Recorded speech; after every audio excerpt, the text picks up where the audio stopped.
Krishna. Good evening and welcome back to Teachings of Lord Caitanya.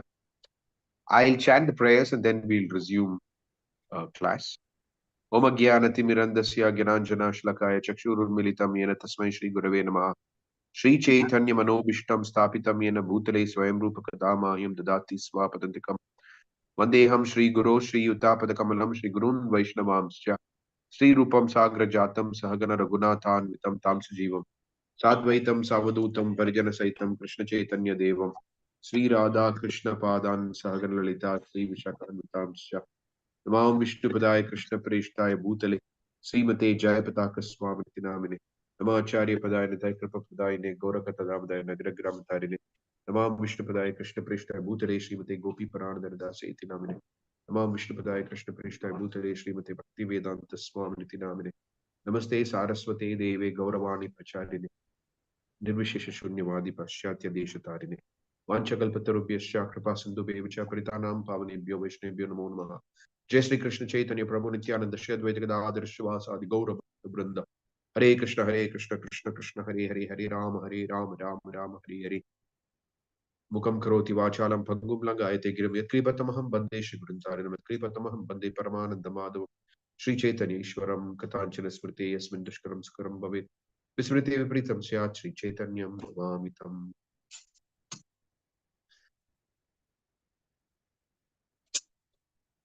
Okay, so we are on chapter 25, personal and impersonal realization. So Nandapatni Mati, you could read.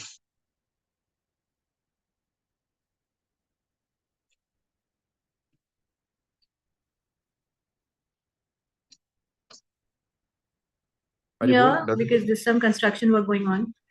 If it's okay, then I can read. We don't hear any sound though.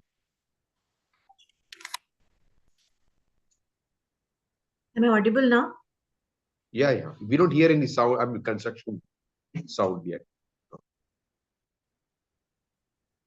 Okay. Chapter 25, Personal and Impersonal. Personal and Impersonal Realizations. The Puranas are supplementary Vedic literatures because sometimes in the original Vedas, the subject matter is too difficult for the common man to understand. The Puranas explain matters by the use and historical incidents.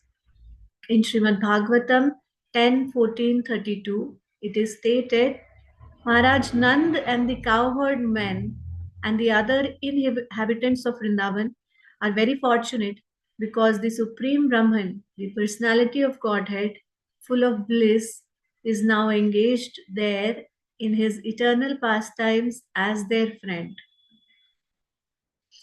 According to the verse beginning, Apani Pado Javano Grahita Shvetashvatar Upanishad 3.19, although Brahman has no material hands and legs, he nonetheless walks in a very stately way and accepts everything that is offered to him.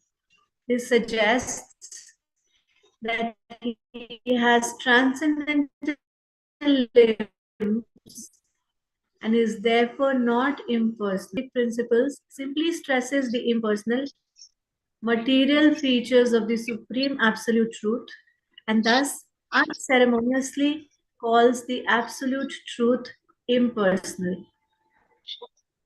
The impersonalist, Mayavadi philosophers want to establish the Absolute Truth as impersonal, but this contradicts the Vedic literature. Although the Vedic literature confirms the fact that the Supreme Absolute Truth has multiple energies, the Mayavadi impersonalists still try to establish that the Absolute Truth has no energy. The fact remains, however, that the Absolute Truth is full of energy and is a person as well. It is not possible to establish him as impersonal. According to Vishnu Puran, 6, 7, 61 to 3, the living entities are considered Kshetagya, energy. Although the living entity is part and parcel of the Supreme Lord and is fully cognizant, he still becomes entrapped by material contamination and thus suffers all the miseries of material life. Such living entities live in different ways according to the degree of their entanglement in material nature. The original energy of the Supreme Lord is spiritual and non-different from the Supreme Absolute Personality of Godhead. The living entity is called the marginal energy of the Supreme Lord, and the material energy is called the inferior energy. On account of his inert material inebriety, the living entity in the marginal position becomes entangled with the inferior energy, matter. At that time, he forgets his spiritual significance, identifies himself with the material energy, and thereby becomes subjected to the threefold miseries.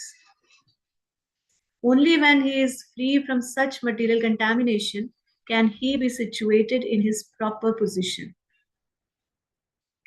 According to Vedic instructions, one should understand the constitutional position of the living entity, the position of the Lord, the position of material energy, and their interrelations. First of all, one should try to understand the constitutional position of the Supreme Lord, the personality of Godhead. The Supreme Personality of Godhead has an eternal, cognizant, blissful body, and his spiritual energy is distributed as eternity, knowledge, and bliss.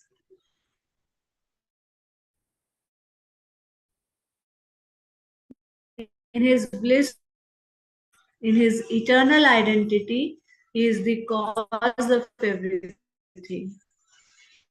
And in his cognizant identity, he is the supreme knowledge. It's that supreme knowledge. In other words, the Nandapati Mataji, you're breaking sometimes. I don't know if everybody is having the same thing or only I am. Maybe it's my internet. Prabhuji, my internet shows unstable in between. So maybe someone else can read if there's a lot of disturbance. Yeah, sure. Hare Krishna, Pranam Prabhuji. Hare Krishna, Pranam to you. Yes, I can read Prabhuji. All right, sure. Hare Krishna, Pranam.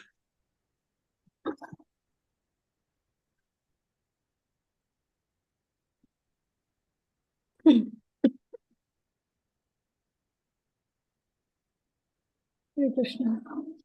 According to Vedic instructions, one should understand the constitutional position of the living entity, the position of the Lord, the position of the material energy, and their interrelations.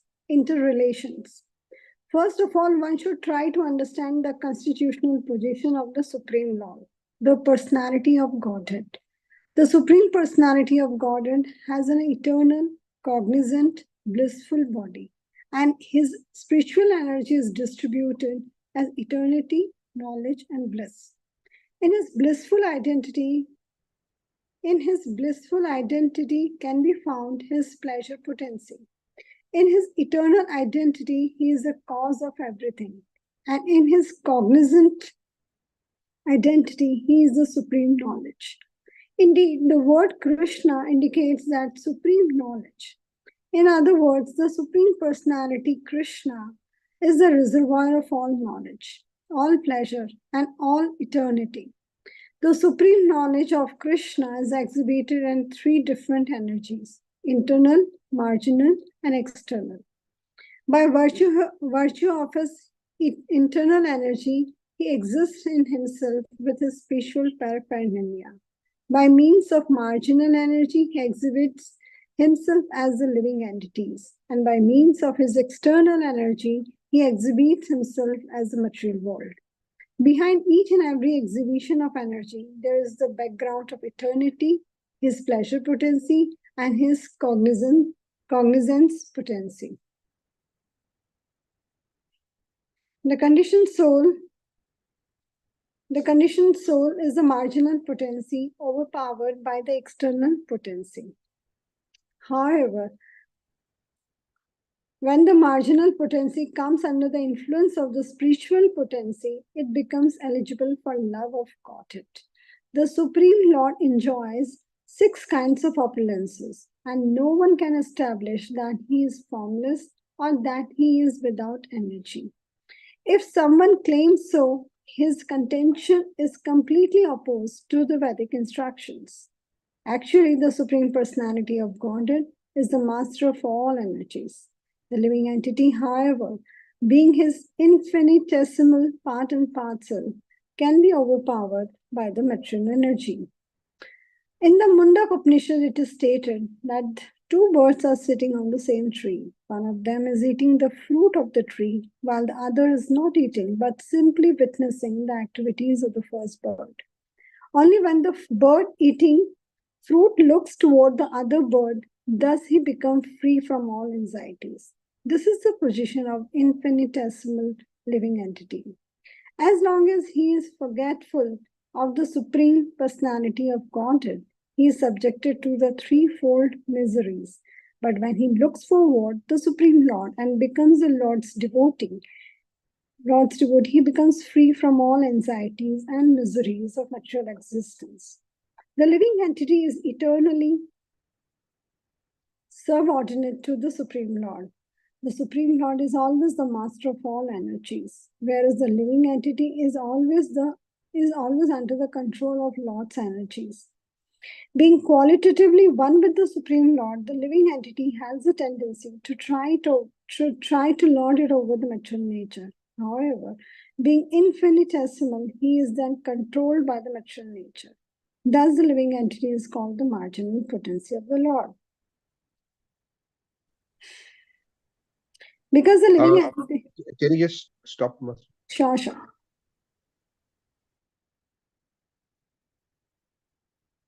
I don't think you can see me, right? I look to be in some kind of a silo, isn't it? Okay. Okay, continue for some time. I'll just make myself visible. Okay.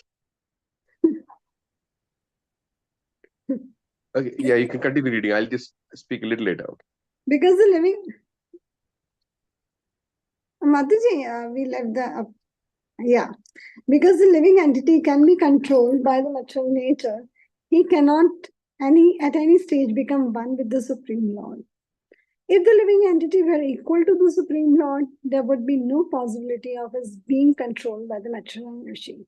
In the Bhagavad Gita 7.5, the living entity is described as one of the energies of the Supreme Lord. Although inseparable from the energetic, energy is still energy, and it cannot be equal to the energetic. In other words, the living entity is simultaneously one with and different from the Supreme Lord. The Bhagavad Gita 7.4-5 clearly states that earth, water, fire, air, ether, mind, intelligence, and false ego are the 8 elementary energies of the Supreme Lord and are of inferior energy, whereas the living entity is an energy of the superior quality. The Vedic instructions confirm that the transcendental form of the Supreme Lord is eternal, blissful, and full of knowledge. The impersonalist conception of the Lord's form, however, is just the opposite, for they say that it is transformation of the material modes of nature. Actually, the form of the Supreme Lord is beyond the modes of material nature and thus is not like the forms of this material world. His form is fully spiritual and cannot be compared with any material form.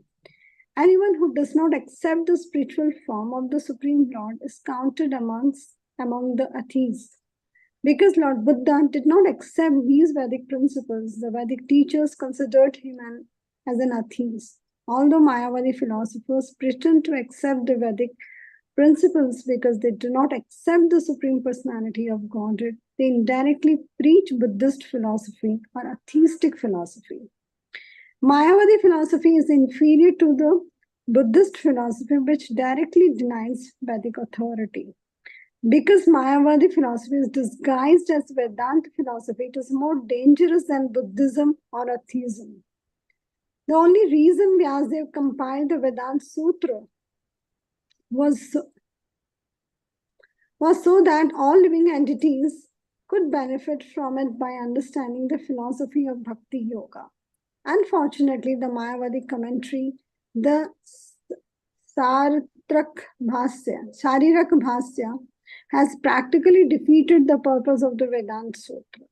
In the Mayavadi commentary, the spiritual transcendental form of the Supreme Personality of Godhead has been denied.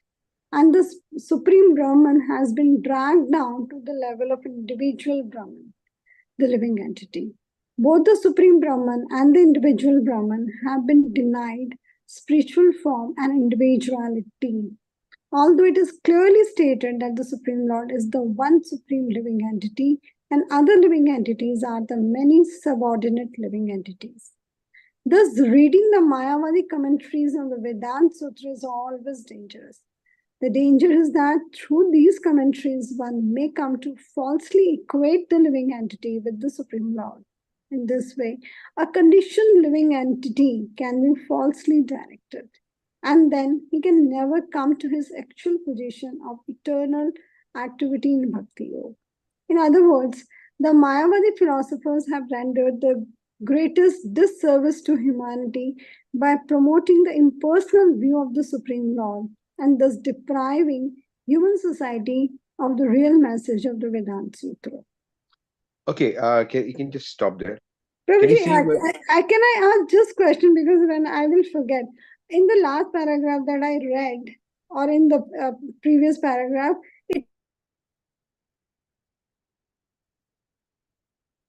you're on mute now. You've muted yourself. I just read that in the Sharirak Bhasya, they said they have equated the Supreme Brahman and individual Brahman, and they have brought it down to the same level. But at the same time, here it is written that they assume the Supreme Lord as impersonal Brahman. So they are doing two things. First of all, they are denying any form of the Supreme Lord, and second thing, they are saying that once, we have heard from years, when when the individual living being liberates from here this material world, they can also become Supreme Brahman. So these are the two things. But in any case, the Supreme Brahman is the impersonal form. Yeah. Is it the right understand? So they're saying both the things. What are two things? One is what? They don't. Lord does not have a form. They don't believe in the personal form of the Lord. They just believe that the Supreme Lord is the impersonal Brahman. Correct. And second, they say that a Supreme Brahman and the individual living entity like us, we are on the same platform. Correct. Okay. So their concept is to make it simple. When Brahman is covered by the modes of goodness, then you have the demigods, and Brahman covered by the mode of passion, you have the living entities, and Brahman covered by the mode of ignorance, you have material world, like that. So ultimately, there is only one Brahman, like that. That's their understanding.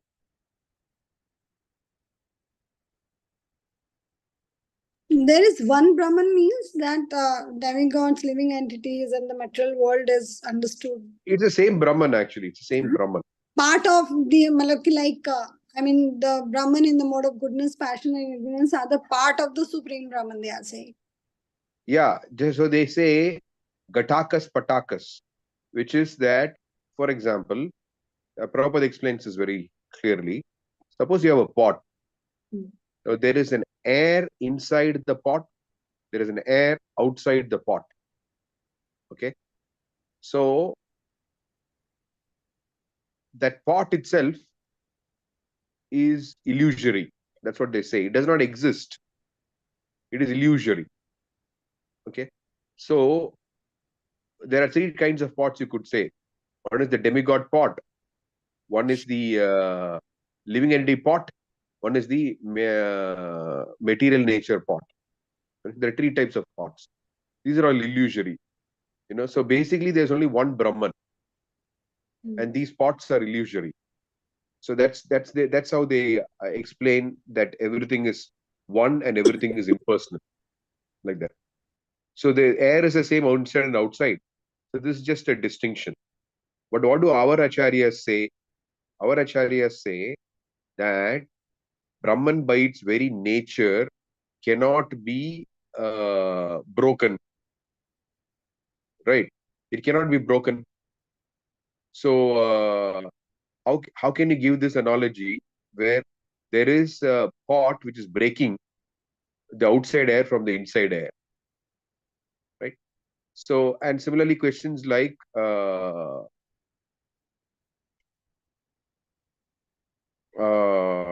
Maya, how can Maya be more powerful than the material world? Sorry, than Brahman. No. So they say that how do you describe Maya? They say it is Sad, Asad, Anirvachaniya. It is eternal, non-eternal, and indescribable simultaneously. They don't have an answer, so that they say that. So that's why they say Brahman ultimately cannot be understood by all these kind of things. They use logic to show that it is beyond words. So that is their definition of what is it? How can something illusory overcome Brahman? So then they say, if something illusory can overcome Brahman, is it temporary? Is it permanent? What is it actually? It's neither permanent nor temporary. It's indescribable. Anyway, so that's their thing. You understood? Or no? No, like for example, Brahman is the only substance you are saying. No. We're saying Brahman is the only substance, correct? So then, what do you call it? What is Maya actually? What is Maya? That is where the question comes. What is Maya? Is it eternal? Because Brahman is being covered, right? Is it eternal? No, it's not eternal. Is it temporary? No, it is not temporary. Then what is it? It is neither eternal nor temporary. Then what is it? It is indescribable. Like that. Because they don't have an answer. That's why it is said that it's not a very, they may present very sophisticated arguments, but ultimately it does not hold up.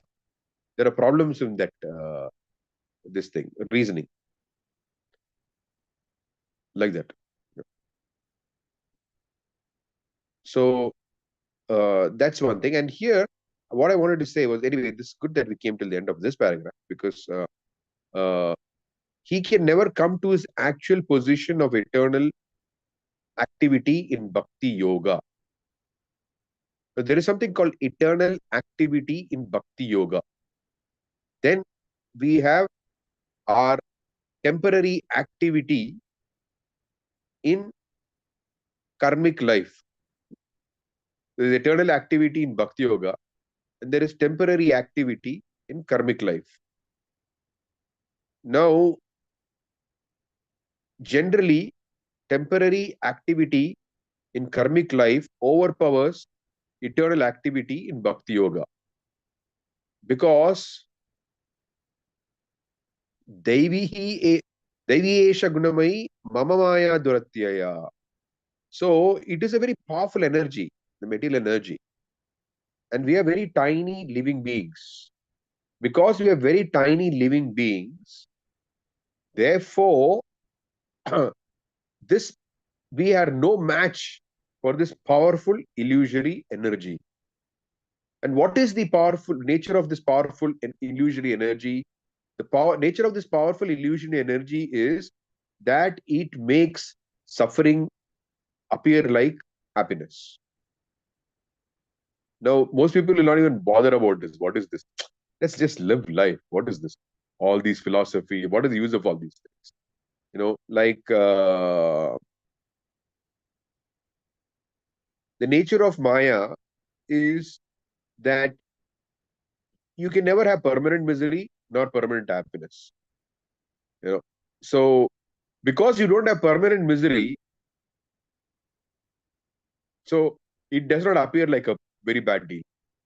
There'll always be moments of whatever we called as material happiness, which the Acharyas again explained. There's nothing called material happiness.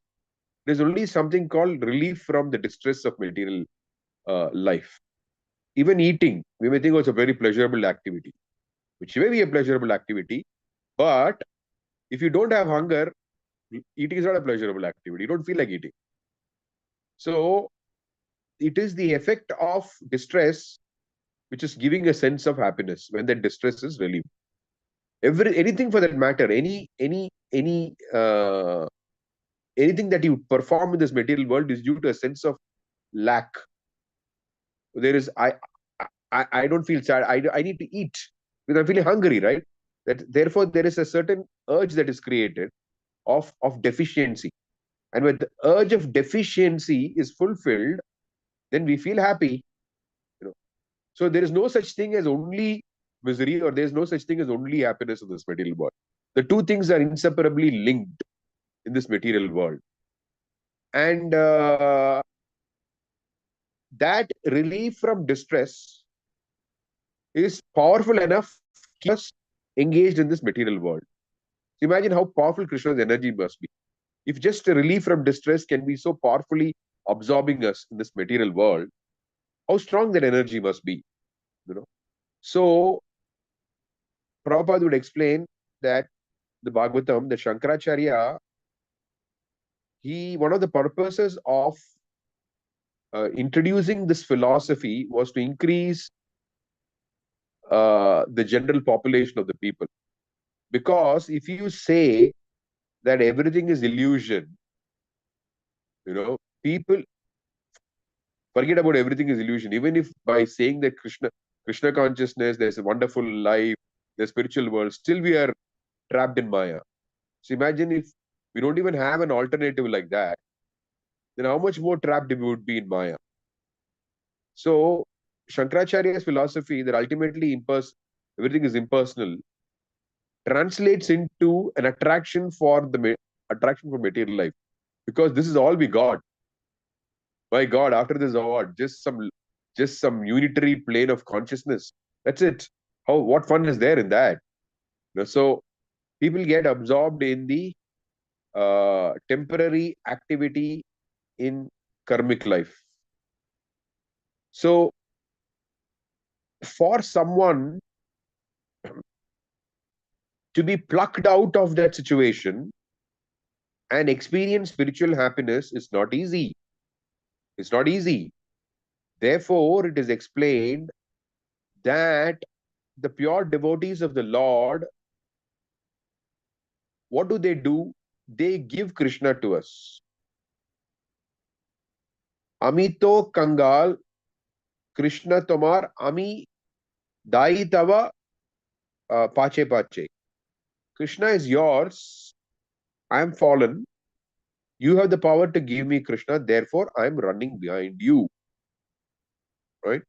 So the pure devotees, they have that ability that they can give us Krishna. What does it mean that they can give us Krishna?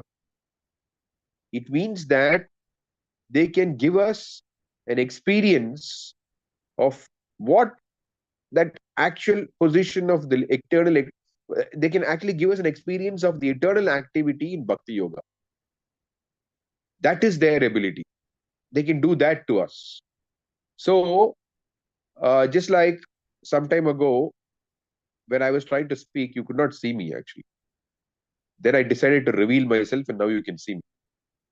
Right? So, the same person, but you could not see me. So, like that, Krishna is covered. You cannot see Krishna. Who shows us Krishna? It is the pure devotees who reveal Krishna to us.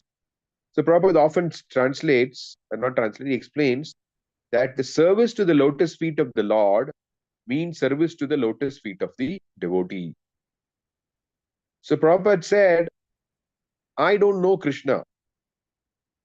I know my Guru Maharaj, and he knows Krishna. This is the position of the pure devotee. Because they take that the fountainhead of all mercy is the pure devotee. So Prahlad Maharaj, when Narsingadev appears in front of him, he says at this moment, what is that verse? Evam, what is that? Bhavaha. Anyway, it's just slipping my mind. Tavabritya Sevya. Anyway, he says that as you are standing now in front of me, the only thing I can think about is my spiritual master, due to whose mercy I'm able to see you. So Prabhupada traces the disappearance of Srila Bhakti Siddhanta Saraswati Thakur. So Srila Prabhupada says, it's a very nice talk where he says, when I was hearing my Guru Maharaj would speak so many things. I could not understand everything. Prabhupada says, but I thought, never mind, let me hear. This is the transcendental sound vibration. And then everything will be revealed. Just like Prabhupada gives the example in that same talk, if you are sleeping, somebody calls you by name, you don't have to wonder what is the meaning or what are they trying to say.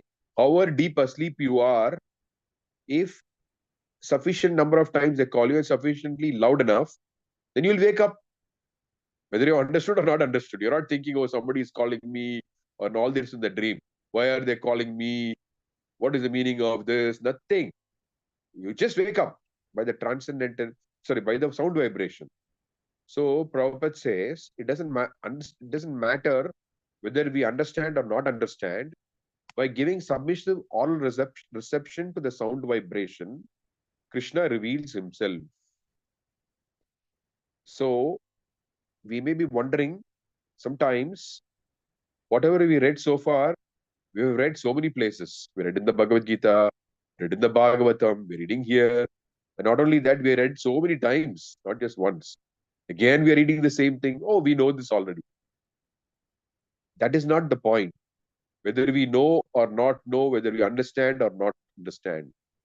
These are transcendental words coming from the mouth of a pure devotee. Our business is to simply place ourselves in the midst of that transcendental sound vibration. And when we place ourselves in the midst of the transcendental sound vibration, then Jiva Jago, Gora Chandra Bole. Koto Nitra Jao Maya, Pishachira Kole. So then we realize, hey, what were we doing actually? We were lying in the lap of the witch called Maya. That can happen only when we experience eternal activity in Bhakti Yoga. Then in relation to that eternal activity, in relation to that experience, we think, hey, what were we doing so far? So that experience is brought to us by the pure devotee. But what do the Mayavadis bring? Nothing. Nothing. Sometimes people say they are God. I am God, you are God. This is Mayavada, right? So I remember when I took the Krishna consciousness, there was a devotee who was preaching. And so somebody asked about a popular guru who was a Mayavadi. I won't name him in this talk right now. So then that newcomer asked this devotee, what about that person? So then he said, okay, let me explain. At Brahmanda Ghat, when Mother Yashoda asked Krishna to open his mouth, what did Mother Yashoda see? She saw the whole universe. And in the not only in the whole universe, she also saw herself opening his mouth also. Within that, she saw herself, she saw Krishna, she saw herself asking Krishna to open his mouth. So she was completely bewildered. What is this? So this is Krishna. Then he said, now you consider your guru, or not the guru, this so-called sadhu whom you are referring to. What happens when he opens his mouth? What will you see? He said, you will see bacteria. So that is the difference. Of course, we can't see bacteria with naked eyes, but I think you got the point. That so what the experience that the pure devotees can give us is like that, astounding experience. But what can ordinary mortals or Mayavadis give us? Nothing. You can see only bacteria. So that is the point. That the way this process works of Krishna consciousness, Prabhupada explained, is Stane Sita Shutikatam Tanuman Manobir Sanmukaritan Bhavadiya Varta. So it is so amazing that one does not have to perform some very extraneous or difficult or austere things. One simply has to hear the words coming from the lips of a pure devotee. And Lord Chaitanya says this is the highest process. What is so easy is also considered as the highest process. In his conversation with Ramananda Roy, he accepts this as the best method of realizing Krishna. So, the very nature of this eternal activity is dependent on the associates of the Lord, the pure devotees of the Lord. Therefore, Prabhupada would say, would teach us that we are meant to become the servant of the servant of the servant of the servant of the servant. And Srila Bhaktisiddhanta Saraswati Thakur would say, whenever anyone would offer obeisances to him, he would say, Dasosmi. Today, I don't know how many of you watched the Bhagavatam class in Mayapur. So at the end of the class, Ramesh, thank you.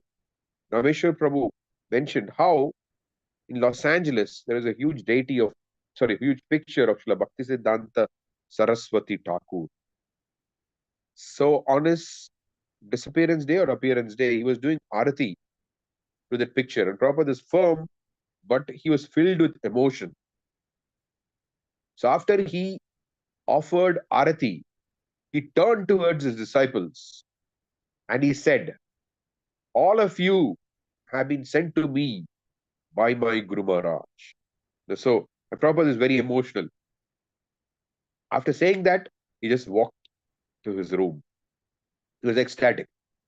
So the point is that this is how the pure devotee, the highest levels of Krishna consciousness were exhibited by Srila Prabhupada. This is what he taught us. That what can we learn from? What is the most confidential thing we can learn from a pure devotee? What can we get? It is their mood. And this is what Srila Prabhupada's mood was. That everything that has happened is the mercy of my Guru Maharaj, he would say.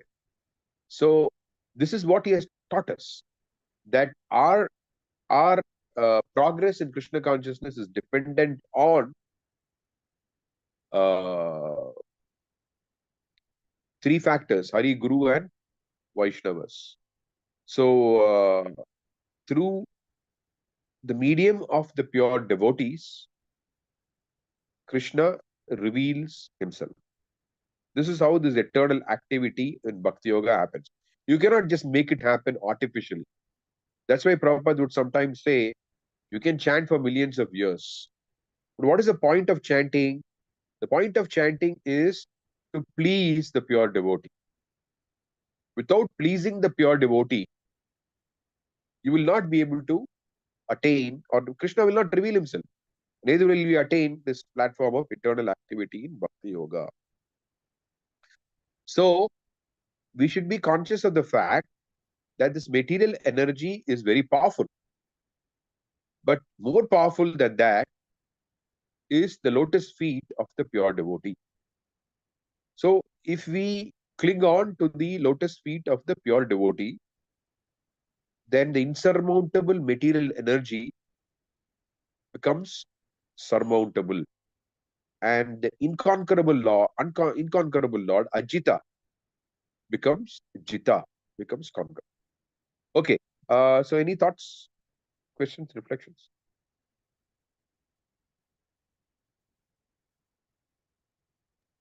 Prabhuji, Sushmita Mataji's hands was raised for dying.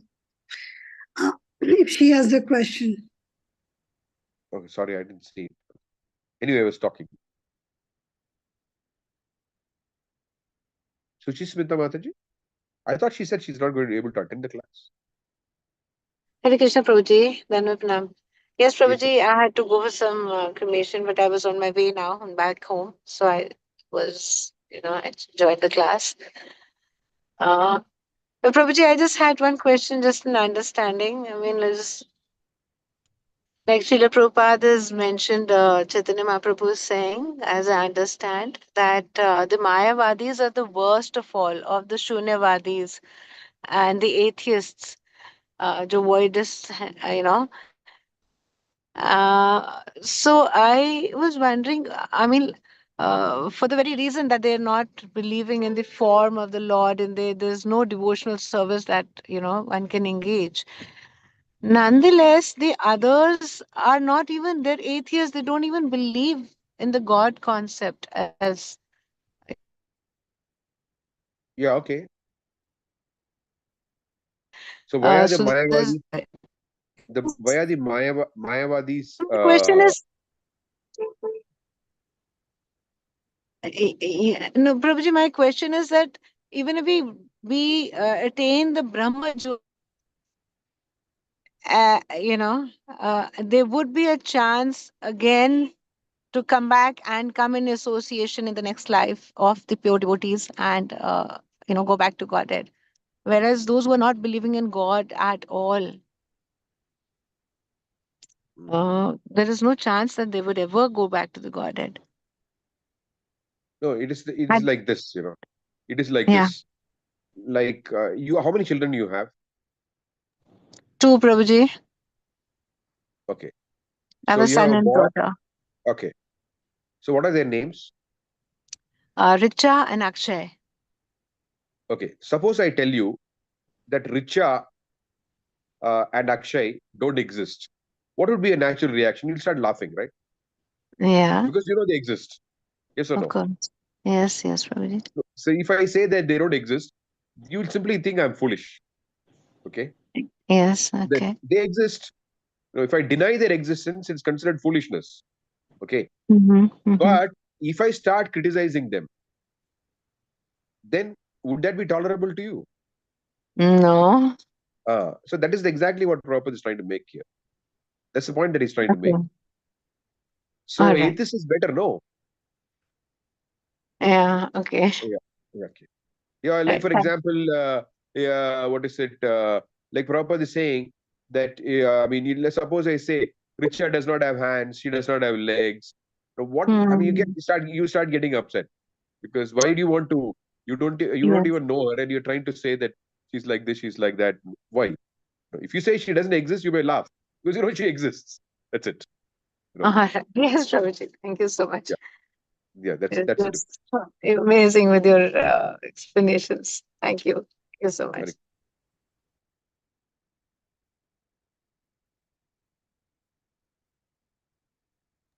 Prabhuji, would you share some pastimes of His Divine Grace Bhakti Siddhar Saraswati Thakur Maharaj? Once uh, he was walking on this Bhakti Siddhanta road, and there was a Mayavadi who was present during that walk. We had somehow come to what is it? He had somehow come to Mayapur, and he was, I don't know if he was preaching or not preaching. Something was going on. So when Bhaktisiddhanta Saraswati Thakur was walking with his disciples, he just went up to him and slapped him. And he said, "What are you doing here? Get out of this place." And there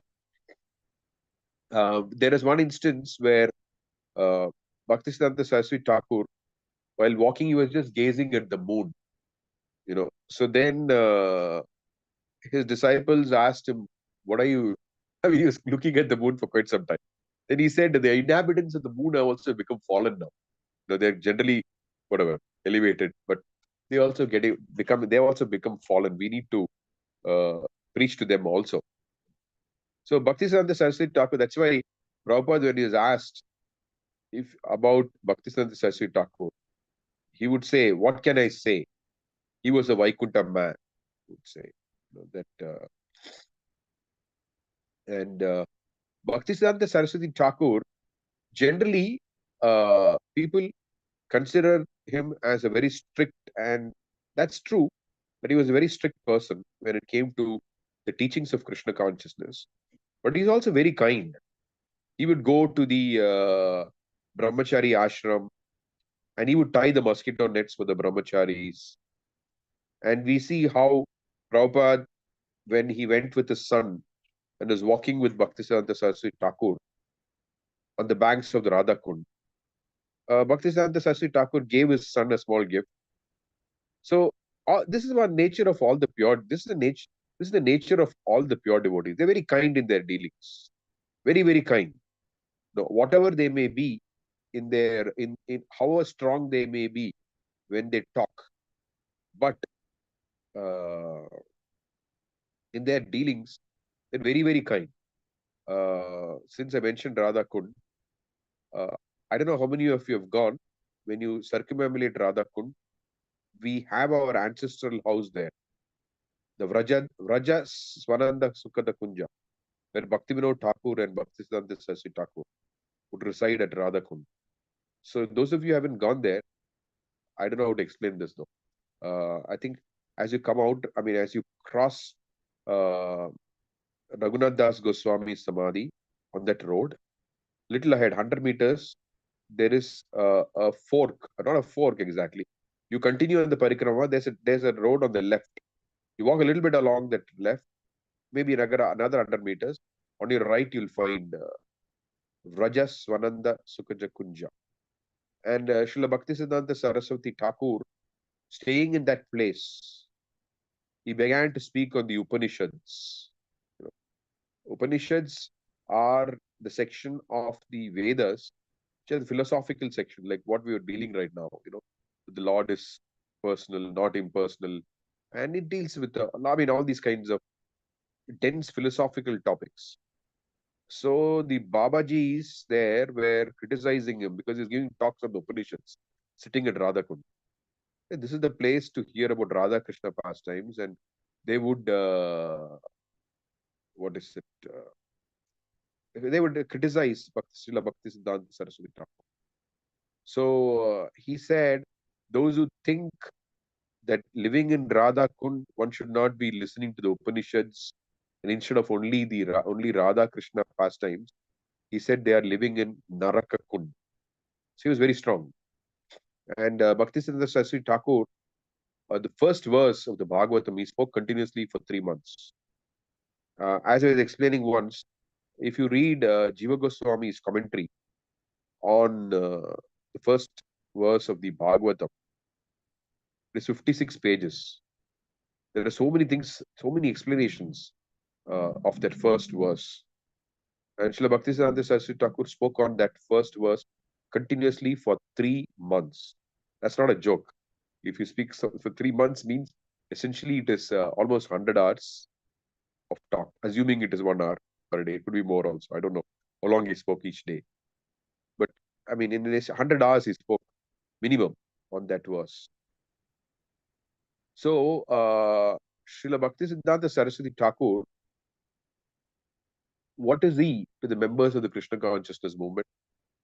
Is he our founder Acharya's guru? Is that how we look at him? No. He's got a far more significance than just that.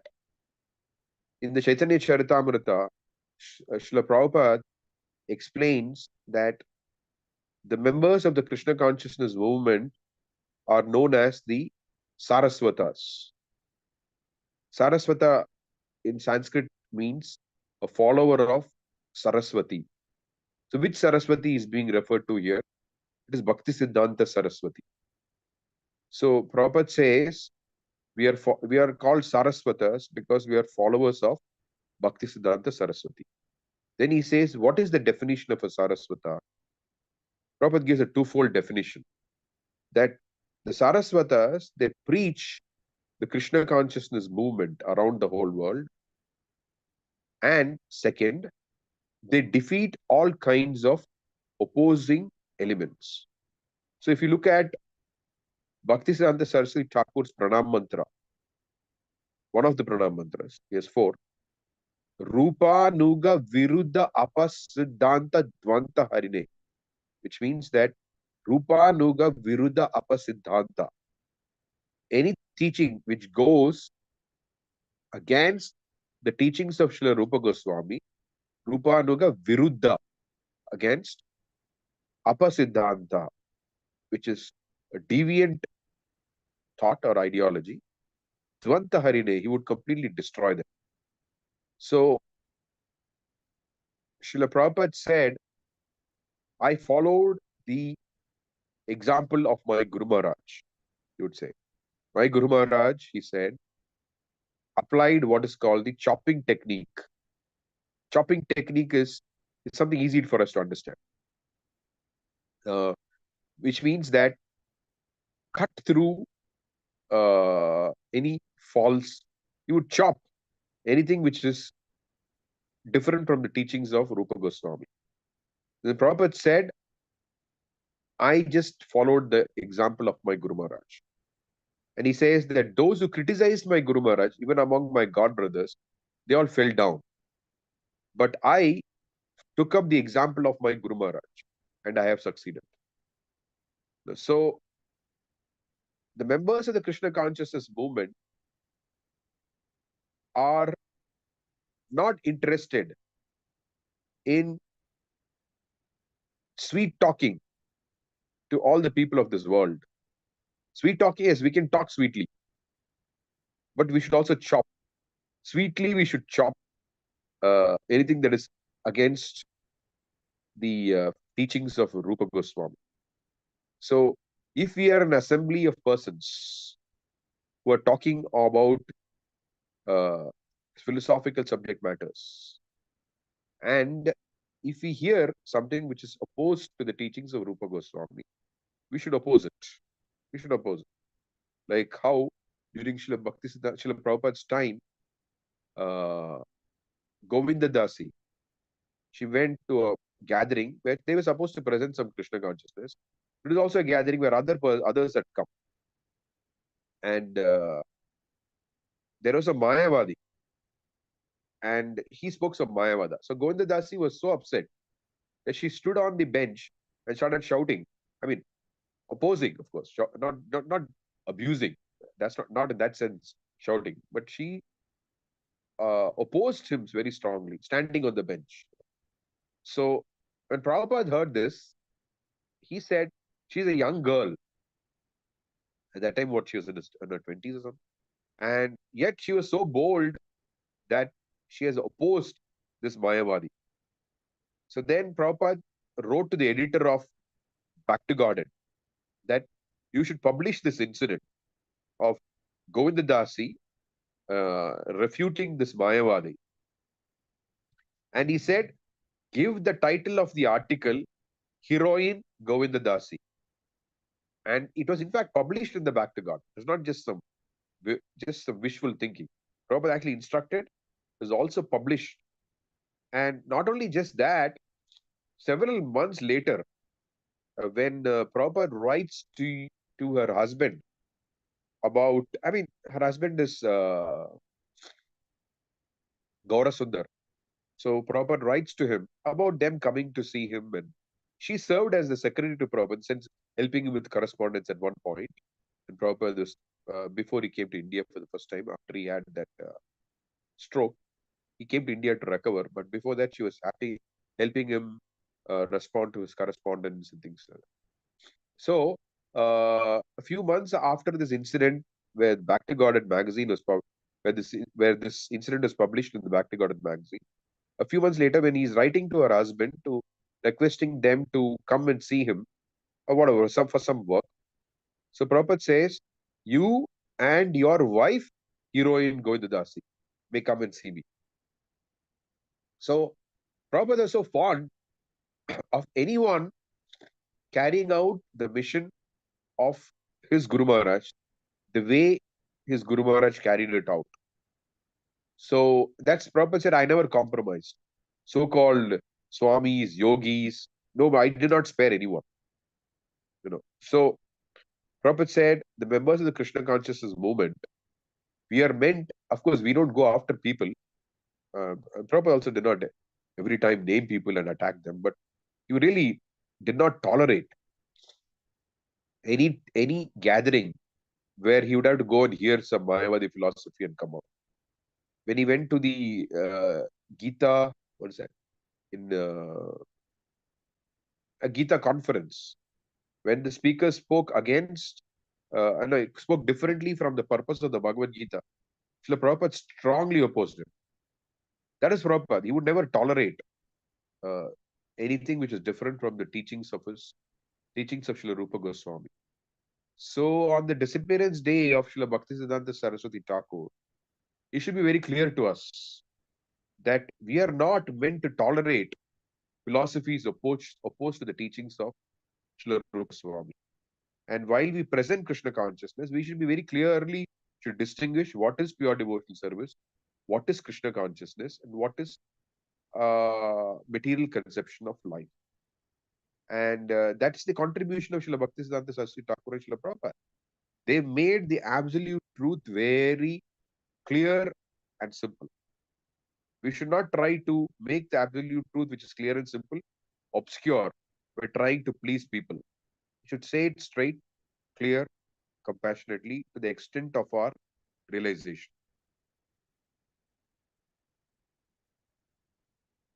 So then we can say that we are Saraswata. Prabhupada said, my disease is that I could not think small. He said, so we have to inherit that disease, no? That we should not be able to, we should not think, okay, what are we? Okay, you're sitting in your houses, I'm sitting in my house. Some class is going on. No, that's not how we should think. No. Okay, every member of the Krishna consciousness movement is meant to deliver the whole world. How shall I deliver the whole world? That's what we should think. Of course, I'm not saying that we should make plans for that. But that should be the spirit of the Krishna consciousness movement. Every member should think that Lord Chaitanya has given us this mandate. Yare deko tare kaho Krishna Upadesh. That is our life breath. So that Yare deko tare kaho Krishna Upadesh. We should keep that focus. And Bharata Bhumite Janma Hoilo Jar Janma Sartaka Kuri Koro Paropakar. Who is born in this land of Bharata Varsha? Lord Chaitanya's order. Janma Sartak Kuri Karo Paropakar. Means make your life successful and preach this Krishna consciousness movement to everyone.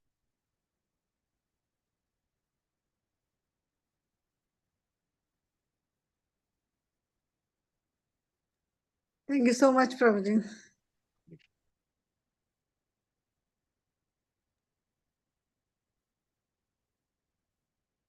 Hare Krishna Prabhuji, Dandavat Pranam. Yes. Prabhuji, I have a request if we can have this class on weekends, or else if we can have the class recording for all the classes, every Thursday, if we can get the recordings. Yeah, it is spontaneous. It is simultaneously uploaded on YouTube. Actually. Okay, Prabhuji. Actually, this class is scheduled according to it was originally requested by Radha Kishori Mataji for her group of devotees, and they are the ones who mainly attend these classes. And for them, it is convenient to attend on Thursday. So it is scheduled on Thursday according to their convenience. So, but as per your request, yes, you can see on the top left you can see an icon called live So this is being live streamed on YouTube, and so even if you miss it, you can always go to YouTube and see it. Okay. Okay, Prabhuji. I'll check that. Thank you so much, Krishna.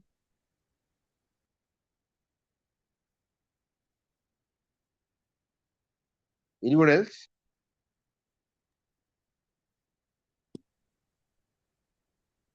Okay, we'll read for a little bit more time. Yes, Vansh. Go ahead.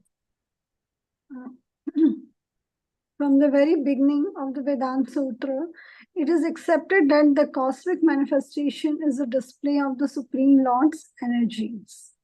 The aphorism Janmadya Asya Yataha, Vedanta Sutra 112, describes the Supreme Brahman as He from whom everything emanates, He by whom everything is maintained, and He into whom everything is dissolved.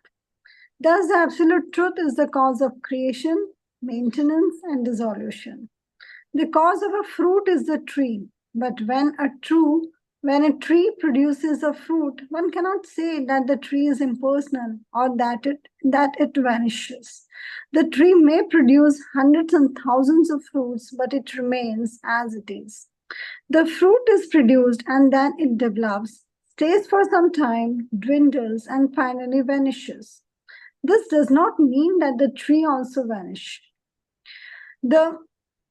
Thus, from the beginning, the Vedanta Sutra explains the doctrine of byproducts. The activities of production, maintenance, and dissolution are carried out by the inconceivable energy of the Supreme Lord. Thus, the cosmic manifestation is the transformation of the energy of the Supreme Lord. Although the energy of the Supreme Lord and the Supreme Lord Himself are non-different and inseparable. A touchstone may produce great quantities of gold in contact with iron, but still the touchstone remains as it is. Similarly, the Supreme Lord, despite His producing the huge material cosmic manifestation, always remains in His transcendental form. The Mayavadi philosophers have the audacity to reject the purport of what Vyasadeva explained in the Vedanta Sutra, and to say he attempted to establish a doctrine of transformation of the Supreme, which is totally imaginary.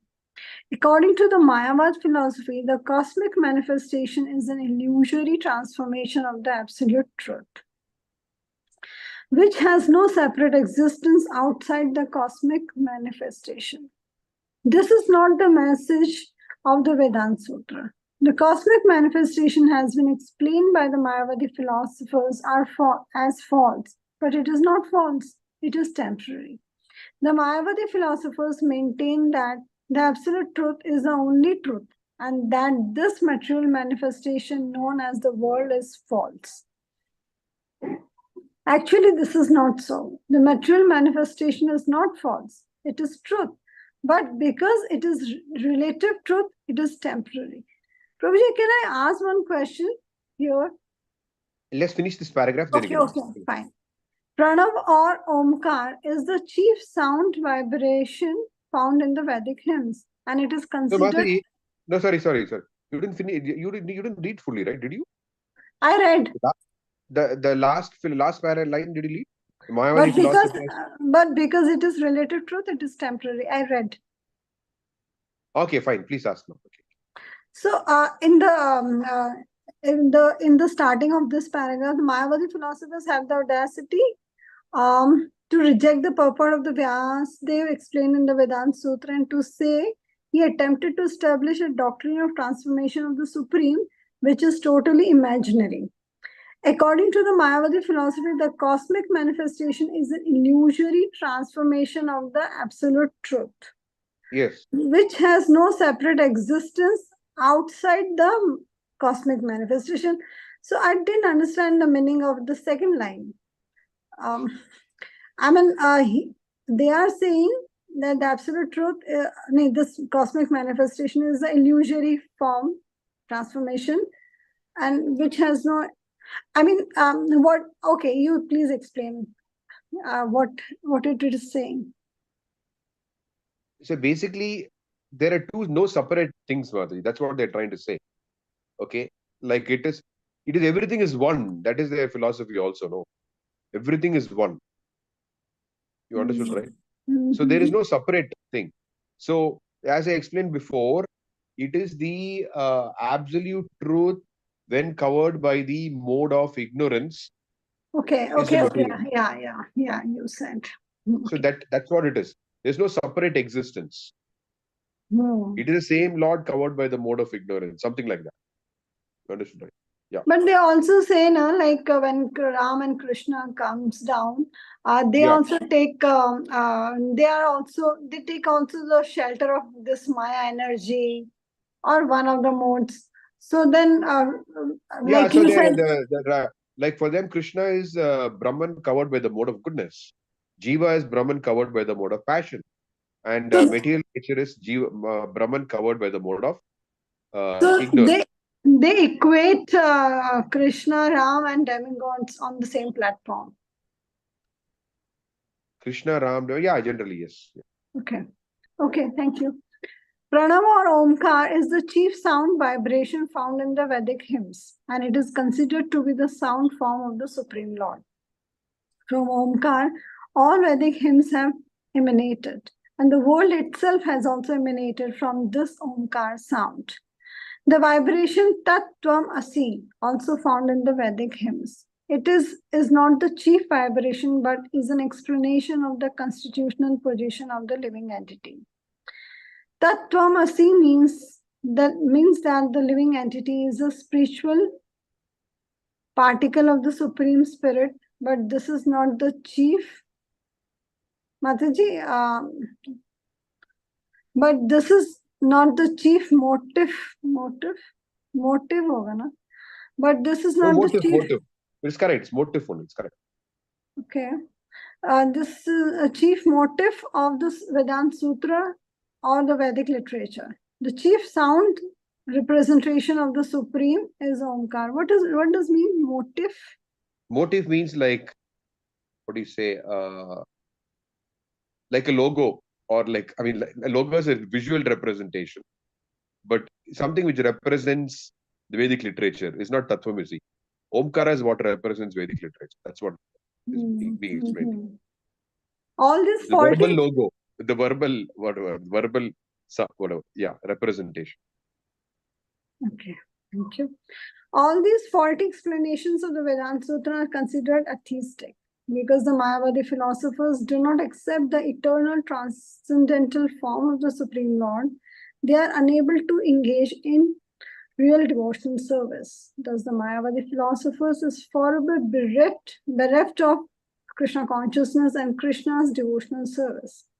The pure devotee of the personality of God never accepts the Mayavadi philosophy as an actual path to transcendental realization.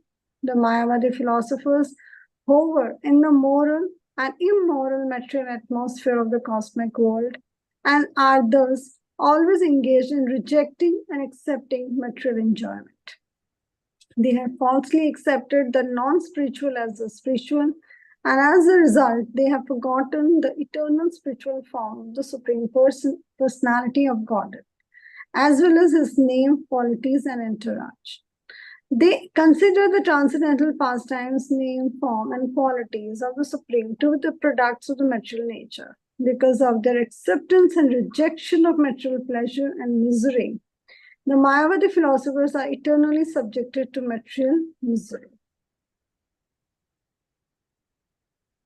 Okay. The actual devotees of the Lord are always in disagreement with the Mayavadi philosophers. Impersonalism cannot possibly represent eternity, bliss, and knowledge. Being situated in the imperfect knowledge of liberation, the Mayavadis decry the eternity, knowledge, and the bliss of the devotees as materialism. Because they reject devotional service, they are unintelligent and unstable to understand the effects of devotional Not service. unstable, unable. Unstable also goes okay. Sorry.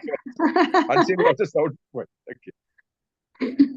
They are unintelligent and unable to understand the effects of devotional service. The word jugglery they use in attempt to amalgamate knowledge the knowable, and the knower simply proves that they are unintelligent. The doctrine of byproducts is the real product of the beginning of the Vedanta Sutra. Sorry, real purport of the beginning of the Vedanta Sutra. The Lord possesses innumerable unlimited energies, and He displays the byproducts of these energies in different ways. Everything is under the control. The Supreme Personality of Godhead is also the Supreme Controller, and He is manifested in innumerable energies and expansions. Okay, just like there is seer, seen, and the process of seeing.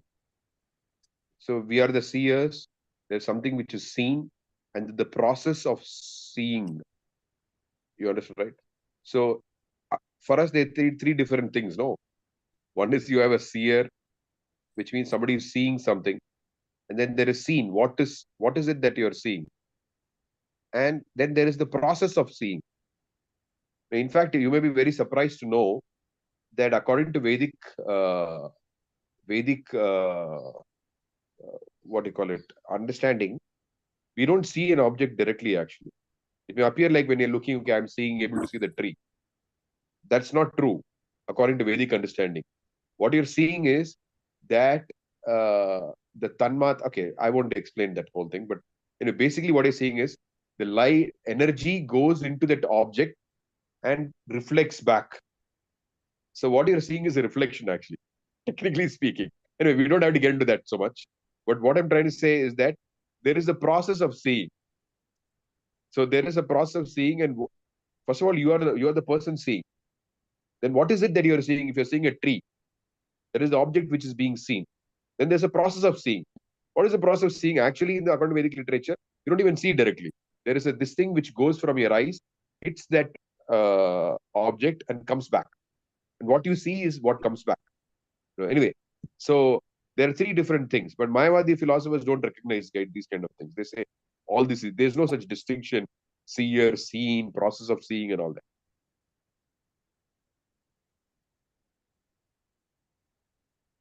Okay, any thoughts, questions, reflections? We come to the end of this chapter.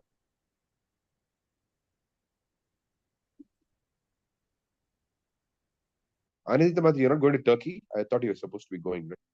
I'll be going. When? My husband will be going by the end of this year, and then we'll be shifting in Jan. He'll be back once he will go to collect his work permit from Turkey embassy. So you're going in January, is it? Yeah.